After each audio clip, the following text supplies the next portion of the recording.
Hello everyone, एक बार फिर स्वागत है आप सभी का अपने यूट्यूब चैनल पर। तो फ्रेंड, जैसा कि आप थंबनेल पे देख ही चुके हो, आज की इस वीडियो में हम डिस्कस करेंगे इंडियन जीके के कुछ important questions. Indian GK booster लेके आज की इस वीडियो में हम आपके लिए लाए हैं, जो मेनली आपको आगामी एचपीयू और एसपीयू बीएड एंट्रांस 2025 के एग्ज़ाम के लिए ये क्वेश्चन जो होंगे वो आपको काफ़ी हेल्पफुल साबित होंगे। तो फ्रेंड्स, वीडियो को शुरू करने से पहले आपके लिए एक इम्पॉर्टेंट अपडेट है। अगर आप सभी कमिश्नर कमेटियाँ टीचिंग, एप्टीट्यूड और एप्टीट्यूड के 100 प्रैक्टिस क्वेश्चन और अदर सेक्शन का इम्पॉर्टेंट कंटेंट अगर आप परचेज़ करना चाहते हो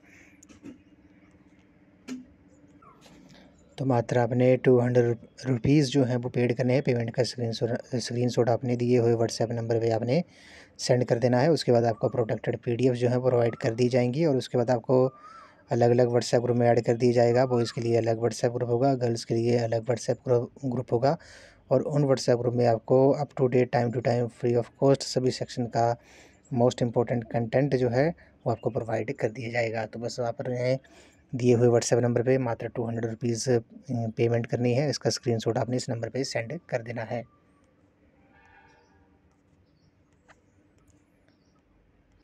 तो फ्रेंड्स, अगर आप एचपीयू और एसपीयू बीएड एंट्रांस 2025 की तैयारी कर रहे हो तो इसके लिए मैंने एक अलग से प्लेलिस्ट बनाई है, जिसका जो लिंक है वो मैंने डिस्क्रिप्शन बॉक्स में दे दिया है। आप वहां पर जाकर वीडियोस देख सकते हो। वहां पर आपको सभी सेक्शंस की वीडियोस आपको देखने को मिलेंगी। तो फ्रेंड्स, अगर आप अपनी तरफ से कोई सजेशन वगैरह देना चाहते हो तो कमेंट सेक्शन में आप ज़रूर सजेशन ज़रूर अपना सजेशन जो है वो आप कमेंट सेक्शन में ज़रूर दें।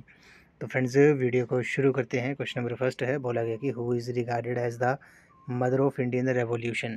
तो क्वेश्चन में बोला गया है कि भारतीय क्रांति की जननी जो है के रूप में किसे जाना जाता है। क्वेश्चन नंबर 16 का जो राइट आंसर है वे आपका ऑप्शन नंबर बी है, मैडम भीकाजी कामा जो है इस क्वेश्चन का राइट आंसर है।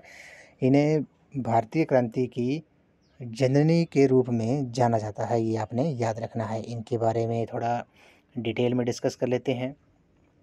तो मैडम भीकाजी कामा जो थी वो भारत की प्रसिद्ध महिला क्रांतिकारी थी और इनके बारे में आपने एक पॉइंट याद रखना है, ये विदेशी भूमि पर पहली बार राष्ट्रीय ध्वज फहराया था इन्होंने, ये आपने याद रखना है।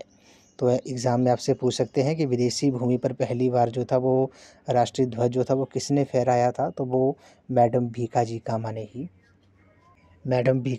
ने ही फहराया था, ये आपने याद रखना है। भारत की प्रसिद्ध महिला क्रांतिकारी थी। इन्होंने 1907 में स्टटगार्ट जर्मनी में आयोजित सोशलिस्ट कांग्रेस में भाग लिया, जहां इन्होंने प्रथम भारतीय राष्ट्रीय ध्वज फहराया था, जिसका डिज़ाइन उन्होंने स्वयं तैयार किया था।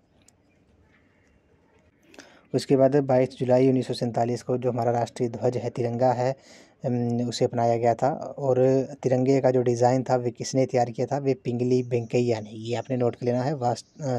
भारतीय राष्ट्रीय ध्वज तिरंगे का जो डिज़ाइन है वे किसने तैयार किया है, वे पिंगली वेंकैया ने तैयार किया था, ये आपने याद रखना है। और मैडम भीकाजी कामा ने इंग्लैंड में फ्री इंडिया सोसाइटी की स्थापना की थी, ये आपने याद रखना है। तो मैडम भीकाजी कामा ने इंग्लैंड में फ्री इंडिया सोसाइटी की जो थी वो स्थापना की थी। इन्होंने पेरिस, फ्रांस में वंदे मातरम नामक समाचार पत्र भी निकाला था, ठीक है, ये आपने याद रखना है। और इन्हें भारतीय क्रांतिकारियों की माता का उपनाम जो है वो दिया जाता है। तो भारतीय क्रांति की जननी या भारतीय क्रांतिकारियों की माता जो है वो किसे कहा जाता है, वे मैडम भीकाजी कामा को कहा जाता है, ये आपने याद रखना है। विदेशी भूमि पर पहली बार राष्ट्रीय ध्वज जो था वो किसने फहराया था, वो मैडम भीकाजी कामा ने ही लहराया था। कब? 1907 में। और वर्तमान में जो भारत का राष्ट्रीय ध्वज तिरंगा है उसका जो डिज़ाइन है वे किसने बनाया था, वे पिंगली वेंकैया ने बनाया था, ये आपने नोट कर लेना है। इंपॉर्टेंट है, कई बार एग्जाम में क्वेश्चन पूछ लिया जाता है। उसके बाद अगले प्रश्न में चलते हैं। निम्नलिखित में से किस फसल को रोपण फसल के रूप में जाना जाता है, which of the following crops is regarded as plantation crop. तो रोपण फसल के रूप में जो है वो किसे जाना जाता है, इस क्वेश्चन का जो राइट आंसर है आपका ऑप्शन नंबर ए है, नारियल जो है, कोकोनट जो है, इस क्वेश्चन का राइट आंसर है। अब फसलों के बारे में थोड़ा सा हम बात कर लेते हैं। तो फसलों के बारे में बात कर लेते हैं। पहले बात करते हैं खरीफ की फसलें, या इसे वर्षा ऋतु की फसल भी कहा जाता है, ये भी आपको पता होना चाहिए, ठीक है। तो खरीफ की फसल को वर्षा ऋतु की फसल भी कहा जाता है।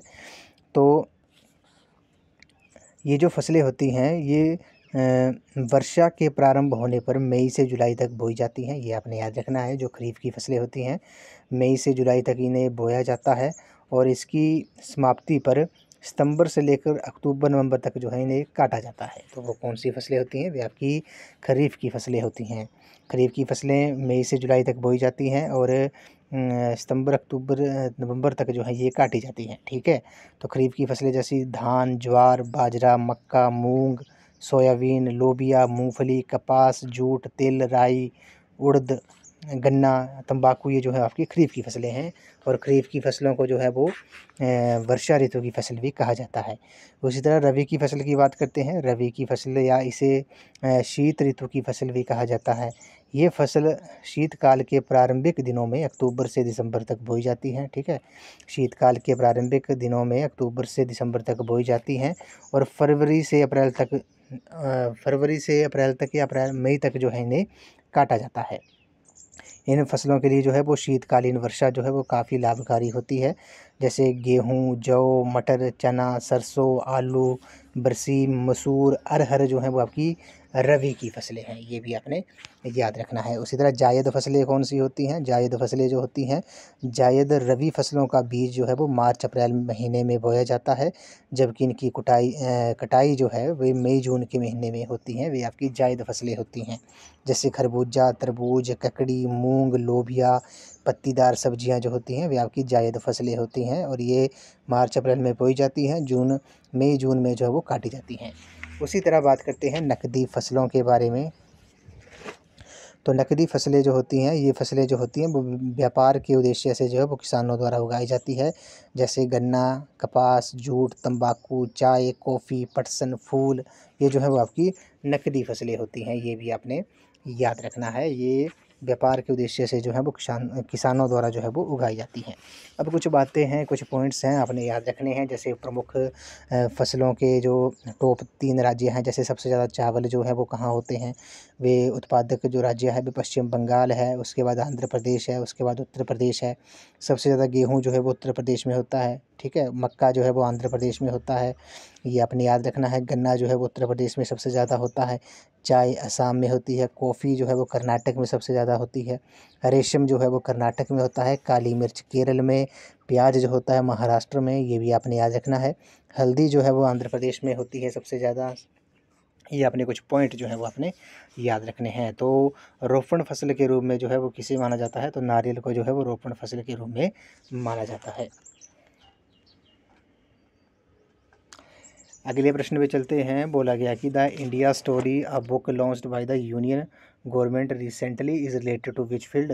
तो इंडिया स्टोरी जो बुक है हाल ही में केंद्र सरकार द्वारा शुभारंभ की गई पुस्तक द इंडिया स्टोरी जो है वो किस क्षेत्र से संबंधित है? क्वेश्चन नंबर 18 का जो राइट आंसर है वे आपका ऑप्शन नंबर ए है, नवीकरणीय ऊर्जा, रिन्यूएबल एनर्जी जो है इस क्वेश्चन का राइट आंसर है। तो इंडिया स्टोरी जो बुक है वे किस क्षेत्र से संबंधित है? ये नवीनीकरण ऊर्जा से जो है, रिन्यूएबल एनर्जी से जो है वो संबंधित है। ऑप्शन नंबर ए इस क्वेश्चन का राइट आंसर है। तो यहाँ पे ऑप्शन डी है जैसे कोविड-19। तो कोविड-19 की जो फुल फॉर्म है वे भी आपको पता होना चाहिए। कोरोना वायरस डिजीज़ और 19 यानी कि 2019 में ये वायरस जो था वो आया था।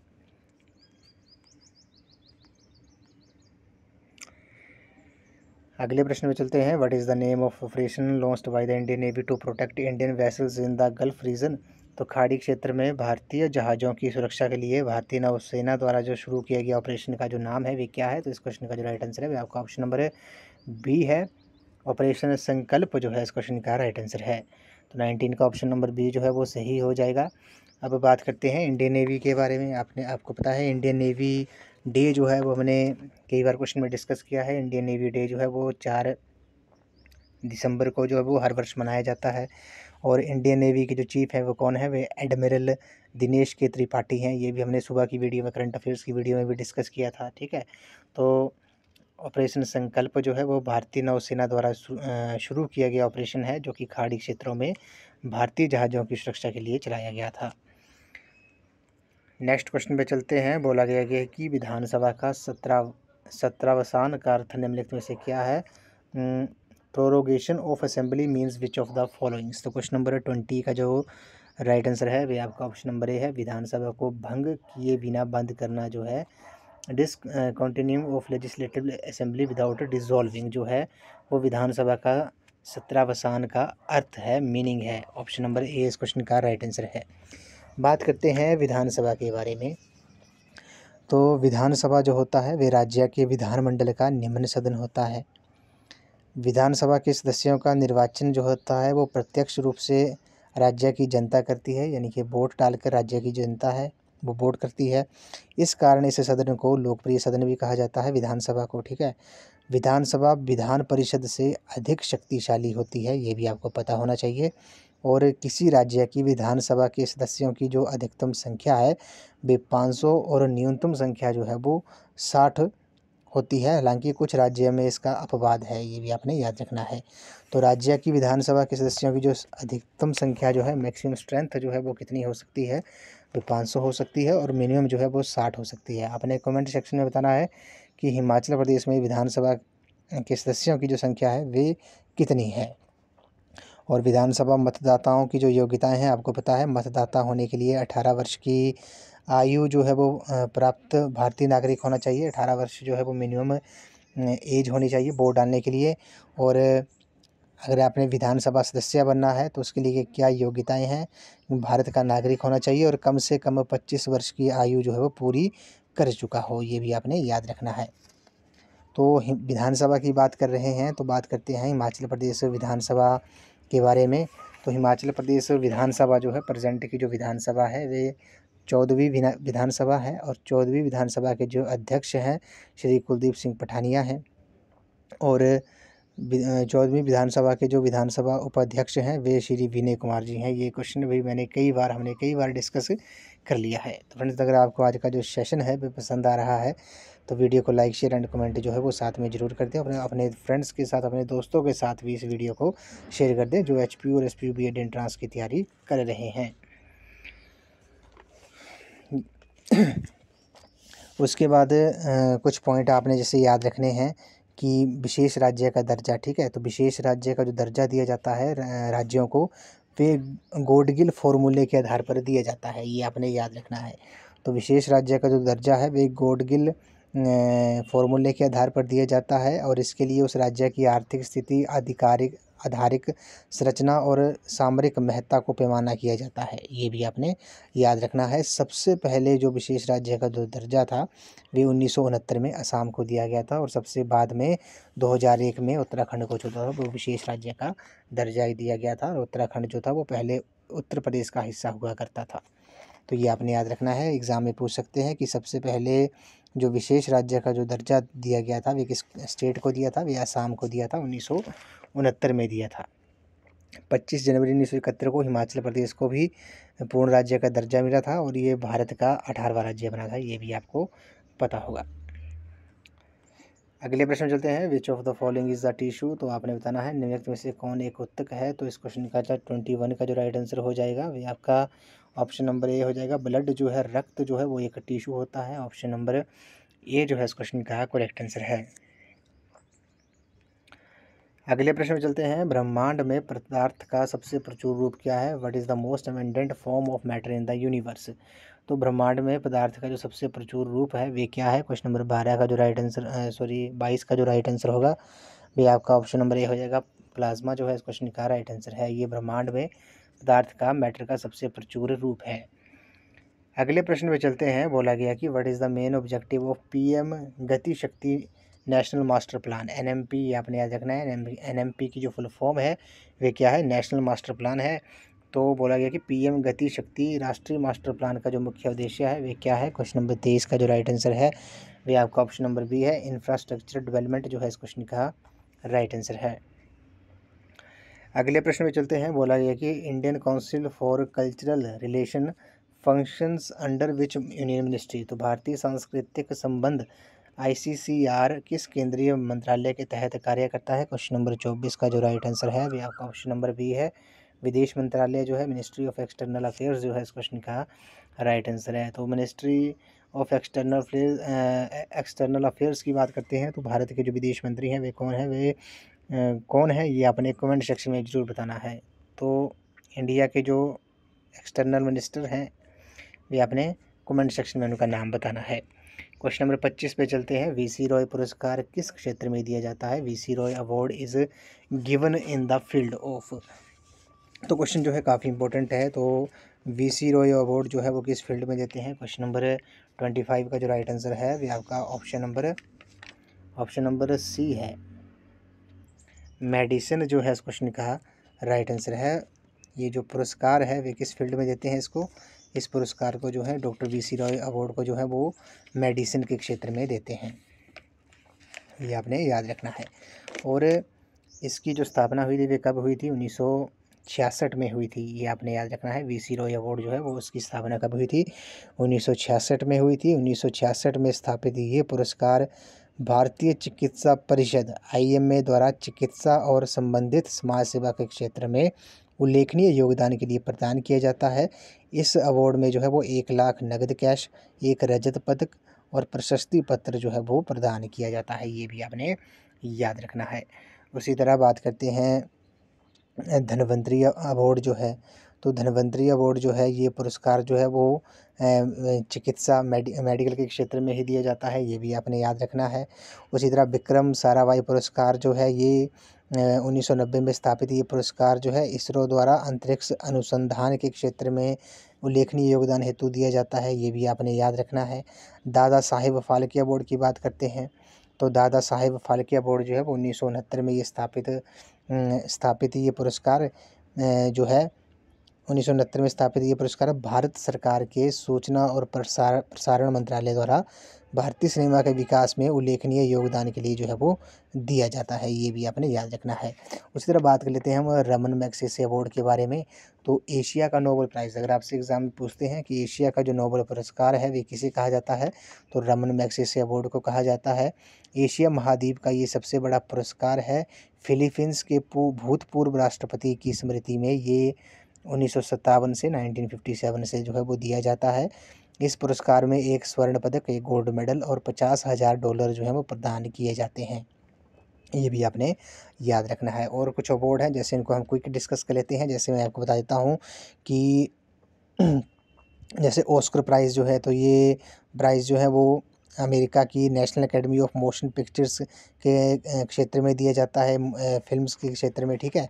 और सुश्री भानु अथैया जो थे वो प्रथम भारतीय थे जिन्हें पहला ऑस्कर अवार्ड जो था वो मिला था, ये आपने याद रखना है। तो सुश्री भानु अथैया प्रथम भारतीय थी जिन्हें ये पुरस्कार जो था वो मिला था, ठीक है। और आपने याद रखना है भारत रत्न जो है हाईएस्ट सिविलियन अवार्ड है भारत का। सेकंड हाईएस्ट सिविलियन अवार्ड जो है वो कौन सा है? पद्म विभूषण है। और थर्ड जो है वो पद्म भूषण है। चौथा जो है वो पद्मश्री है, ये आपने याद रखना है, ये भी एग्ज़ाम में आपसे क्वेश्चन पूछ सकते हैं। अर्जुन अवार्ड 1961 में ऐसे दिए जाते हैं स्पोर्ट्स के क्षेत्र में, द्रोणाचार्य स्पोर्ट्स कोचिंग के क्षेत्र में। और इंडिया का जो हाईएस्ट स्पोर्ट्स अवार्ड है वे मेजर ध्यानचंद खेल रत्न अवार्ड है, जिसे राजीव गांधी खेल रत्न अवार्ड के नाम से पहले जाना जाता था। और फर्स्ट जो रेसिपेंट थे इसके राजीव गांधी खेल रत्न पुरस्कार के वे कौन थे? ये विश्वनाथ आनंद थे, ये भी आपने याद रखना है। तो वीसी रॉय अवार्ड जो है वो किस फील्ड में दिया जाता है? ये मेडिसिन के क्षेत्र में दिया जाता है। कब से ये स्टार्ट हुए हैं? 1966 में। नेक्स्ट क्वेश्चन पे चलते हैं। बोला गया कि digital communication commission DCC is an apex body under the aegis of which ministry? Digital संचार आयोग किस मंत्रालय के तत्वाधान में एक शीर्ष निकाय है? क्वेश्चन नंबर 26 का जो राइट आंसर है भी आपका कौन सा ऑप्शन हो जाएगा? इस क्वेश्चन का जो राइट आंसर है भी आपका ऑप्शन नंबर बी हो जाएगा। मिनिस्ट्री ऑफ कम्युनिकेशन, संचार मंत्रालय जो है इस क्वेश्चन का राइट आंसर है। अगले प्रश्न चलते हैं। What is the India rank in the global synthetic diamond export? वैश्विक सिंथेटिक हीरे के निर्यात में भारत का स्थान कौन सा है? क्वेश्चन नंबर 27 का जो राइट आंसर है वह आपका ऑप्शन नंबर सी हो जाएगा, तीसरा स्थान है। अगले प्रश्न में चलते हैं। The planet that moves around the sun at the highest speed? तो बोला गया कि सूर्य के चारों ओर सर्वाधिक गति से चक्कर लगाने वाला जो ग्रह है वह कौन सा है? क्वेश्चन नंबर 28 का जो राइट आंसर है वह आपका ऑप्शन नंबर डी हो जाएगा। बुध जो है, मरकरी जो है वो सूर्य की सूर्य के चारों ओर सर्वाधिक गति से चक्कर लगाने वाला जो है वो प्लैनेट है। ऑप्शन नंबर डी जो है इस क्वेश्चन का राइट आंसर है। सौरमंडल का जो सबसे बड़ा ग्रह है वे कौन सा है? वे बृहस्पति है। सबसे छोटा जो ग्रह है वे आपका बुध है। और पृथ्वी का जो उपग्रह है वे चंद्रमा है, ये भी आपने याद रखना है। और नीला ग्रह जो है वो ब्लू प्लैनेट जो है वो पृथ्वी को कहा जाता है। भोर का तारा, सांझ का तारा यानी कि इवनिंग स्टार और मॉर्निंग स्टार जो है वो शुक्र ग्रह को कहा जाता है। पृथ्वी की बहन जो है वो भी शुक्र ग्रह को कहा जाता है। ग्रीन प्लैनेट यानी कि हरा ग्रह जो है वो यूरेनस, अरुण को कहा जाता है। और सबसे गर्म ग्रह जो है वो हॉटेस्ट प्लैनेट जो है वो कौन सा है? हॉटेस्ट प्लैनेट जो है वो आपका शुक्र है। और सबसे ठंडा जो है वो नेपच्यून है, वरुण है, ये भी आपने याद रखना है। और पृथ्वी के सबसे निकट जो ग्रह प्लैनेट है वे कौन सा है? वे शुक्र है, ये भी आपने याद रखना है। और 21 जुलाई 1969 को नील आर्मस्ट्रॉन्ग और बज एल्ड्रिन विश्व के पहले व्यक्ति बने जिन्होंने चंद्रमा की सतह पर अपने कदम रखे थे। और ये अपोलो 11 नामक अंतरिक्ष यान में गए थे, ये भी आपने याद रखना है। तो 21 जुलाई 1969 को नील आर्मस्ट्रॉन्ग और बज एल्ड्रिन विश्व के पहले व्यक्ति थे जिन्होंने चंद्रमा की सतह पर अपने कदम रखे थे। अगले प्रश्न में चलते हैं। बोला गया कि who wrote the book the making of India. तो मेकिंग ऑफ इंडिया पुस्तक जो है वो किसने लिखी है? क्वेश्चन नंबर 29 का जो राइट आंसर है ये आपका ऑप्शन नंबर ए हो जाएगा, अखिलेश तिल्लोतिया जो है इस क्वेश्चन का राइट आंसर है। द मेकिंग ऑफ इंडिया जो पुस्तक है वे अखिलेश तिल्लोतिया ने लिखी है। उसी तरह एक यही पुस्तक इसी नाम से द मेकिंग ऑफ इंडिया, अगर आपसे पूछते हैं ऑप्शन देख लेने आपने, अखिलेश तिल्लोतिया ने भी लिखी है और करतार लवलानी ने भी, ये भी आपने याद रखना है।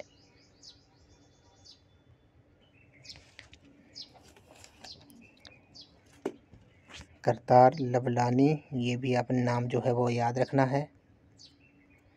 ये जो पुस्तक है ये अखिलेश तिल्लोतिया ने भी इसी नाम से लिखी है, द मेकिंग ऑफ इंडिया। और करतार लवलानी ने भी द मेकिंग ऑफ इंडिया जो पुस्तक है वो भी इन्होंने ही लिखी है। सेम नेम की ये बुक्स हैं, ये आपने याद रखना है। अगले प्रश्न में चलते हैं। बोला गया कि पुतली के आकार को नियंत्रित करने वाला पेशिया डायाफ्राम है। The muscular diaphragm that controls the size of प्यूपिल is. तो इस क्वेश्चन का जो राइट आंसर है 30 का, यह आपका ऑप्शन नंबर सी है, आइरिस जो है इस क्वेश्चन का राइट आंसर है। तो मनुष्य की को जो है वो अपनी जो, जैसे मान लो आप स्टडी कर रहे हो, पढ़ाई कर रहे हो, तो अपनी जो न्यूनतम दूरी है वे कितनी होनी चाहिए? जैसे बुक्स से आपकी आंखों तक जो न्यूनतम है वे आपने याद रखना है, एग्ज़ाम में कभी पूछ सकते हैं। तो 25 सेंटीमीटर की जो है वो दूरी जो है वो होना ज़रूरी है। तो पुतली के आकार को नियंत्रित करने वाला जो पेशिया डायाफ्राम है वे कौन है? वे आइरिस है। ऑप्शन नंबर सी इस क्वेश्चन का राइट आंसर है। नेक्स्ट क्वेश्चन में चलते हैं। बोला गया कि निम्न में से कौन सी धातु मोबाइल फ़ोन की बैटरी में मुख्यतः इस्तेमाल होती है? तो मोबाइल फ़ोन की बैटरी में जो है वो मुख्यतः कौन सी जो मेटल है वो यूज़ होती है? तो लिथियम जो है इस क्वेश्चन का राइट आंसर है, ये आपने याद रखना है। तो which one among the following metals is mainly used in mobile phone batteries. तो लिथियम जो है इस क्वेश्चन का राइट आंसर है। मोबाइल की फ़ोन की बैटरी में जो मुख्यतः धातु है वे कौन सी होती है? वे लिथियम होती है। अगले प्रश्न में चलते हैं। निम्न में से कौन सी एक कंप्यूटर की भाषा नहीं है? तो पेंट ब्रश जो है वो आपकी कंप्यूटर की भाषा नहीं है, लैंग्वेज नहीं है। बाकी बेसिक, जावा, C++ जो है वो आपकी कंप्यूटर की लैंग्वेज है। पेंट ब्रश जो है वो नहीं है। तो ऑप्शन डी इस क्वेश्चन का राइट आंसर है। अगले प्रश्न में चलते हैं। निम्न में से कौन सा बंदरगाह शहर सिंधु घाटी सभ्यता में था? तो इस क्वेश्चन का जो राइट आंसर है वो आपका ऑप्शन नंबर सी है, लोथल जो है इस क्वेश्चन का राइट आंसर है। और ये प्रेजेंट में कहाँ पर है? ये गुजरात स्टेट में है। अगले प्रश्न में चलते हैं। बोला गया कि भारतीय राष्ट्रीय कांग्रेस के कौन से अधिवेशन में पूर्ण स्वराज की घोषणा की गई थी? पूर्ण Swaraj was announced in the Indian national Congress session of. तो लाहौर का जो सेशन था, लाहौर के अधिवेशन में जो थी वो पूर्ण स्वराज की घोषणा जो थी वो की गई थी। और ये कब हुआ था? 1929 में हुआ था। ऑप्शन ये आपने याद रखना है। लाहौर अधिवेशन जो था कब हुआ था? 1929 में हुआ था। अगले प्रश्न में चलते हैं। बोला गया कि खेल प्रशिक्षण में उत्कृष्टता के लिए दिया जाने वाला पुरस्कार निम्न में से कौन सा है? तो which of the following awards is given for excellence in sports coaching. तो स्पोर्ट्स कोचिंग में जो सबसे खेल प्रशिक्षण में उत्कृष्टता के लिए दिए जाने वाला, स्पोर्ट्स कोचिंग में दिए जाने वाला जो पुरस्कार है वे कौन सा है? वे द्रोणाचार्य पुरस्कार है। ऑप्शन नंबर बी जो है इस क्वेश्चन का राइट आंसर है। दादा साहेब फाल्के अवार्ड सिनेमा में दिया जाता है। अर्जुन अवार्ड जो है वो स्पोर्ट्स में दिया जाता है। साहित्य अकेडमी पुरस्कार जो है वो लिटरेचर में दिया जाता है। और द्रोणाचार्य पुरस्कार जो है वो स्पोर्ट्स कोचिंग के क्षेत्र में दिया जाता है। ये भी आपने याद रखना है। अगले प्रश्न में चलते हैं। बोला गया कि भारत में ग्रीष्मकालीन मानसून का कारण बनने वाली आवर्ती हवाएं समुद्र से धरातल की तरफ बहती हैं। तो which of the following periodical winds blowing from the sea to land cause summer monsoon in India. तो इस क्वेश्चन का जो राइट आंसर है वह आपका ऑप्शन नंबर सी हो जाएगा। दक्षिण पश्चिम मानसून जो है इस क्वेश्चन का राइट आंसर है। और सबसे पहले जो मानसून आता है समर मानसून जो है वो भारत के किस राज्य में आता है? वे केरल में आता है। ये भी आपने याद रखना है। अगले प्रश्न में चलते हैं। मैत्री एक्सप्रेस रेलवे सेवा जो है वो किससे संबंधित है? तो मैत्री एक्सप्रेस रेलवे सर्विस जो है इज़ एसोसिएटेड विद, तो ये भारत और बांग्लादेश से संबंधित है। ऑप्शन नंबर बी इस क्वेश्चन का राइट आंसर है। ये कोलकाता से ढाका तक जो है वो मैत्री एक्सप्रेस रेलवे सर्विस जो है वो चलती है। ये आपने याद रखना है। कहाँ से? कोलकाता से ढाका। ढाका जो है वो बांग्लादेश की कैपिटल है। ये भी आपने याद रखना है। इस वीडियो को लास्ट क्वेश्चन है। बोला गया कि the density of water is greater than the density of kerosene oil if the two are mixed. तो जल का घनत्व केरोसिन तेल के घनत्व से ज़्यादा है। यदि दोनों को मिला दें तो क्या होगा? तो जो केरोसिन जो है वो आपका जल के ऊपर जो है वो तैरेगा। Kerosene floats on water. Option number B जो है इस क्वेश्चन का राइट आंसर है। तो फ्रेंड्स आज की इस वीडियो में बस इतना ही। आज हमने इंडियन जीके बूस्टर के तहत आज हमने इंडियन जीके के कुछ इंपॉर्टेंट क्वेश्चन जो है वो डिस्कस किए, जो मैंने आपको आगामी एचपी और एसपीयूबी एंट्रेंस 2025 के एग्ज़ाम के लिए ये क्वेश्चन जो होंगे वो आपको काफ़ी हेल्पफुल साबित होंगे। आपने इन क्वेश्चंस के शॉर्ट फॉर्म में नोट्स ज़रूर बना लेने हैं, क्योंकि रिवीजन के टाइम ये क्वेश्चंस आपको काफ़ी हेल्पफुल साबित होंगे। तो फ्रेंड्स अगर आप सभी कमीशन और कमेटियाँ टीचिंग एप्टीट्यूड और एटीट्यूड के 100 प्रैक्टिस क्वेश्चन अगर आप परचेज़ करना चाहते हो तो मात्र आपने 200 रुपीज़ जो है पेड करने हैं। पेमेंट का स्क्रीनशॉट आपने 9816270168 नंबर पे आपने व्हाट्सएप कर देना है पेमेंट का स्क्रीनशॉट। उसके बाद आपको प्रोटेक्टेड पीडीएफ जो है वो प्रोवाइड कर दी जाएंगी। और उसके बाद आपको अलग अलग व्हाट्सएप ग्रुप में जो है वो ऐड कर दिया जाएगा। बॉयज़ के लिए अलग व्हाट्सएप ग्रुप होगा, गर्ल्स के लिए अलग व्हाट्सएप ग्रुप होगा। और उन व्हाट्सएप ग्रुप में आपको फ्री ऑफ कॉस्ट जो है up to date time to time सभी सेक्शन का इंपॉर्टेंट कंटेंट जो है वो आपको वहाँ प्रोवाइड कर दिया जाएगा। तो मात्र आपने 200 रुपीज़ जो है पेड करने हैं। पेमेंट का स्क्रीनशॉट आपने दिए हुए व्हाट्सएप नंबर पे जो है वो सेंड कर देना है। तो फ्रेंड्स अगर आप एचपी और एसपीयूबी एंट्रेंस की तैयारी कर रहे हो तो इसके लिए मैंने एक अलग से प्लेलिस्ट बनाई है, जिसका जो लिंक है वो मैंने डिस्क्रिप्शन बॉक्स में दे दिया है। आप वहां पर जाकर वीडियोस देख सकते हो। वहां पर आपको सभी सेक्शंस की वीडियोस आपको देखने को मिलेंगी। तो आज की इस वीडियो में बस इतना ही। आई होप आपको वीडियो पसंद आई होगी। तो वीडियो को लाइक शेयर एंड कमेंट जरूर कर दें और चैनल को सब्सक्राइब भी जरूर कर दें। तो थैंक यू फ्रेंड्स।